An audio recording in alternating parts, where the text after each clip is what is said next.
Here at the Belt and Road Summit in Hong Kong, we're with Ivan Tay of Fusionex. That's a Malaysian company, and I think it's had 1,000% growth since you started operations in 2006, I believe, Ivan. So what is the secret of your success? Fusionex really started with humble beginnings, and what we really saw in the market was a problem statement where companies were trying to use technology, trying to adopt technology to solve their data problems. We saw that as a real problem in the market, and we really had a mission that we wanted to go out there to use software to humanize technology to help them overcome their problems. Where they had sleepless nights, they had huge investments, we really wanted to help them solve their problems, and that's what we set out to do. So where we see big data analytics, the Internet of Things, artificial intelligence, and the Belt and Road initiatives, that data is going to grow at 650% over the next couple of years. There's going to be more and more data that is doubling every 2 years. How do we make sense of that data? How do we understand the demand? How do we understand the supply? And that's where we think technology and a platform to be able to help players, whether it's governments, whether it's private sector, whether it's the public sector, to be able to understand what's happening so that they can make well-informed decisions. So where are your clients actually based where it comes to the Belt and Road? I mean, that's in geographical terms, but also in which sectors are they? Well, Fusionex operates in 3 main regions, namely Europe, the US, and also Asia Pacific. Asia Pacific by far is our fastest growing region. As we mentioned, we're growing very, very quickly in this space. We operate across 15 countries today, and we think that the Belt and Road countries will see tremendous growth over the next couple of years. We think that the cooperation that we're seeing in and across this region is really doubling, it's really growing at a very, very fast pace. And we do think that this is an area that we'd like to see in terms of mobility and then upwards mobility, to be able to enhance them with the right technology, the infrastructure, the facilities, the right resources.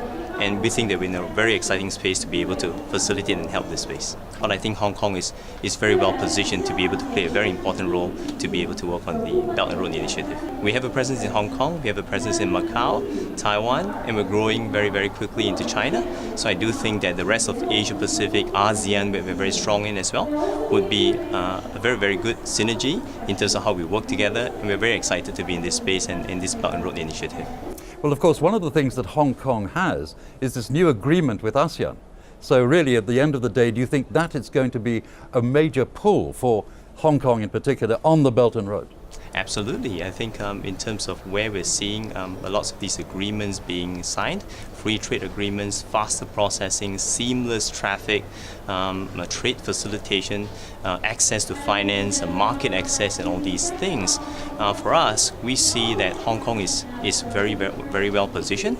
And of course, for Fusionex as a company, we see that data exchange is going to be increasingly more important.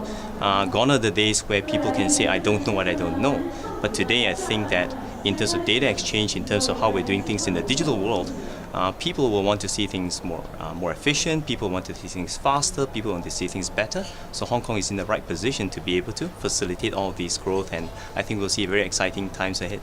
Ivan, you're here at the Belt and Road Summit in Hong Kong, so what's your impression really of the summit as you've seen it so far?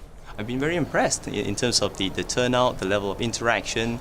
Some of the keynote speeches were great.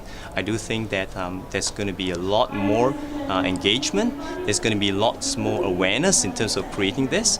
I think the blueprint, the vision is fantastic, but obviously it all boils down to execution in terms of how the players, the governments, the private sector, the multinational companies, the large conglomerates, and the SMEs, which are very interesting group of target audience that we want to reach out to be able to provide a platform so that everybody can be part of this inclusive approach. And I do think that it's going to be a great thing. So I'm very impressed by what I've seen.